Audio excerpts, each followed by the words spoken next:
please subscribe and don't forget to press the bell icon to get notified whenever we upload a new video. Welcome back. The commodity markets have opened. They have, of course, taken cues from the global commodity markets. Manisha is here to tell us how they've opened. Manisha, good morning again. Morning, and thank you so much for that, Anuj. Well, yes, we have opened crude prices slightly on the higher side after that 2% of a profit taking that we saw yesterday. And that was after EIA said that even as we have seen many other positive cues, the U.S. output is expected to go to a record high of 10.02 million barrels in the first quarter of 2018 itself, and that pulled the prices down. But today is yet another day. Markets are still watching out for the Fortis pipeline. It also has to do with the U.S. weekly inventory data, which is coming in today, and the markets are taking bullish cues from that. So 0.5% up following what's happening in the global markets for there.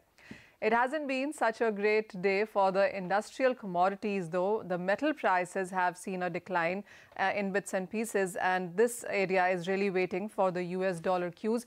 The US Fed announcement today in the evening as well, and ahead of that, the volumes have been thinning and markets really waiting on the sidelines. So as you can see, there is more declines in the metals than gains is what we have seen onto that one.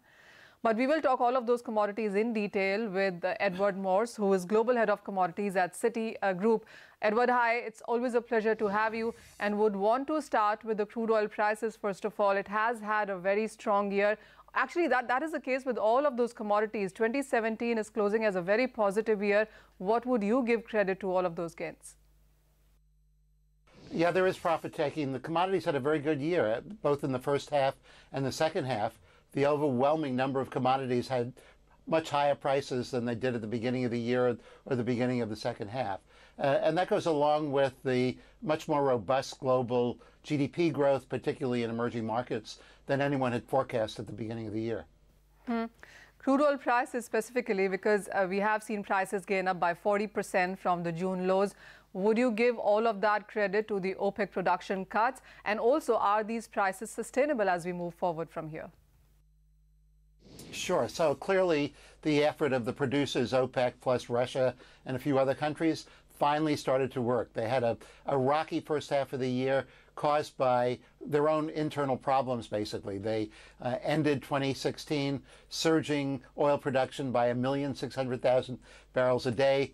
All of that came into the market in the first quarter, so the production cuts as of January 1 didn't really bite. And then in the second quarter, there was this extraordinary rebound of oil production from Libya and from Nigeria oil that had been off the market. But finally, in the second half of the year, the production cuts started to bite. The market really is rebalancing remarkably rapidly, and we think this is going to carry into next year, but not be sustainable beyond maybe the first quarter or the first half of the year. We think that the high prices that we've seen is giving rise to much higher growth from unconventional oil in the U.S., and there's still a wave of investment that had reached final investment decision, some of it in Brazil, some of it in Canada, such that the supply side is likely to overwhelm these production cuts by the time the year reaches the third and certainly the fourth quarter of 2018. Well, that's about a quarter-wise. Prediction is what you have given us, Ed. But what is your sense? I mean, you also mentioned to us earlier that there is record amount of hedging happening in the crude oil as a space as well, and much of that coming in from producers also. So, what is it that you would want to watch in sense of cues in 2018, and what exact price moves are you looking at? Sure. So clearly the effort of the producers, OPEC plus Russia and a few other countries, finally started to work. They had a rocky first half of the year caused by their own internal problems, basically. They ended 2016 surging oil production by 1,600,000 barrels a day. All of that came into the market in the first quarter, so the production cuts as of January 1 didn't really bite. And then in the second quarter, there was this extraordinary rebound of oil production from Libya and from Nigeria oil that had been off the market. But finally, in the second half of the year, the production cuts started to bite. The market really is rebalancing remarkably rapidly. Since you are with us, Ed, I would also want to touch upon the metal space, because whether it's metals as a commodity, metal stocks, metal ETFs, everything has given a very strong return this year around. With the kind of gains that we are sitting at, even with the kind of profit taking that we have seen, what are your favorites really in the metal space? Which are you betting on? Sure. Well, our favorite in the short run is zinc and iron ore, and they're both China related. We think this is zinc's last hurrah. Zinc is going to be reaching prices that are likely by the end of 2018 to trigger new supply from elsewhere in the world.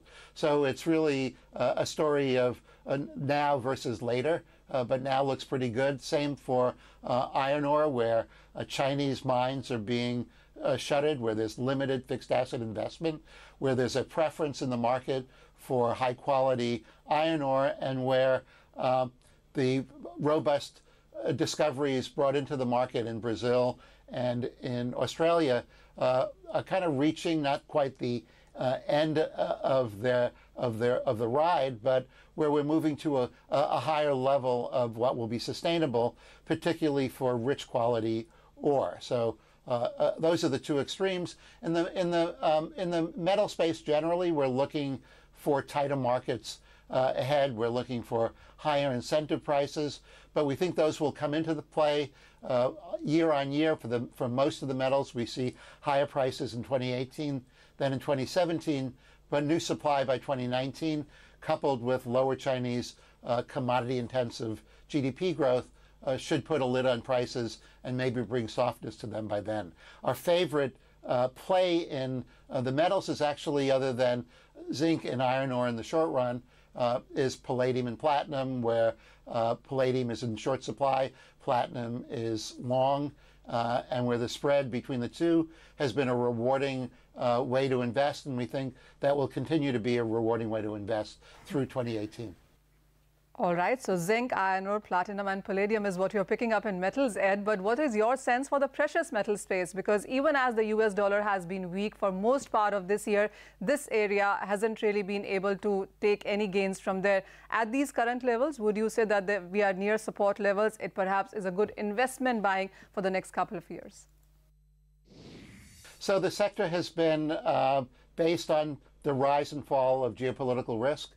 It's been paying to buy the dips on gold because political risk is rising in the world. It's not going away. It's rising in advanced economies. It's rising globally, whether in the, because of unpredictable events in the Middle East or in Northeast Asia. So we think gold can't go much lower than it currently is, and we like buying dips in gold, and we like to see the high probability of geopolitical risk playing through in the market. We think gold is not going to be sustainable above $1,370 or $1,400 an ounce, but certainly at these levels, the path ahead looks up rather than down. It's a great hedge as well for the equity markets, which we think are likely to end their frothiness over the past year. So all in all, we're not, wildly in favor of long-term gold as an investment, but we certainly are in favor of gold as a basic geopolitical hedge. All right, Ed, we'll let you go at that. Thank you so much for joining us and giving us on your outlook about 2018. So clearly coming in that for crude oil prices, it's going to mirror 2017. The prices, of course, would continue higher. For metals, of course, he has a lot of picks coming in there, from zinc to iron ore to gold prices. Platinum, palladium, almost everything in metals. Okay. Well, actually, Manisha, we'll leave you to go and continue that conversation with Ed Morse. And we are going to have a full half-hour conversation with Ed Morse, replay again at 5:30 today with Manisha. We have to cut it short and get back to equities, but we'll let you go on that note, Manisha. And let's discuss the retail inflation number that kind of shocked at 4.9% almost. The street was expecting 4.5%. Sonal Verma, the MD and Chief Economist at Nomura Financial Advisory Services, joins in. Sonal, are you surprised with this number, and are you changing your inflation trajectory for the rest of FY18? Hi, Lata. We were expecting a number around 4.8, so this is also a bit of a surprise.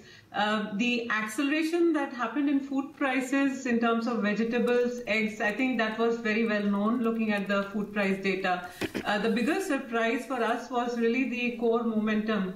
Because even excluding the HRA effect, the delta increase in core has been quite broad-based in November. And it is surprising that, so many months out when GST effects have faded off, the underlying inflation momentum has picked up. So food was expected.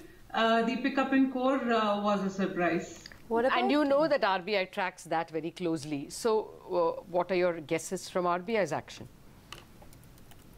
Well, Lata, I think if you strip out, the impact of petrol, diesel, which are input costs, and the impact of the HRA effect, then the underlying core inflation is actually around 4.2, 4.3% right now. Now this is this has picked up. If you look at the last 3-4 months, it was as low as 3.8%. So from the lows, we've seen almost a 30-40 basis point uptick in core inflation, and that is a bit of a red flag from a monetary policy perspective. Having said that, at 6% repo rate, there is still actually sufficient real rate cushion. So at this stage, it's more of a red flag because of the increase in core inflation. And second, I think the risk of this food and fuel inflation spilling over into inflation expectations. I think these two are red flags from a monetary policy perspective, but at this stage do not necessarily warrant monetary policy action in our view. Okay, Sonal, morning. Is fuel inflation also a red flag? I mean, it surged for the 6th month in a row, and considering that global crude prices are at elevated levels, do you expect more pressure there? Yes, I mean, higher global oil prices is definitely, a contributory factor. And as you know, the government has been increasing LPG prices every month for the past many months now. So the acceleration we have seen in fuel price inflation is actually reflective of the increase in the, market determined LPG cylinder. So it was again broadly expected, and given I think we have not seen an increase in early December yet, but broadly given the increase in oil price, one would expect fuel inflation to continue to increase. Okay, two very quick last questions. When is your first expectation of a rate hike? What are the odds of a rate hike in 2018? Right now, Lata, base case is RBI is going to stay on hold. I think, the pickup is food-driven, HRA-driven, so we need to stay on alert to the rising risk. But at this stage, we do not think warrant monetary policy action. So we have the RBI on hold for 2018, basically using the more than 1.5% real rate cushion that they have. All right, we'll leave it at that. Thank you very much, Sonal, for joining us with your thoughts this morning. Sonal is one of the more conservative watchers of the RBI, and she thinks that there is no rate hike in 2018, but we leave the bond yields at 7.22 and the indices flat. So lots of trades on both sides.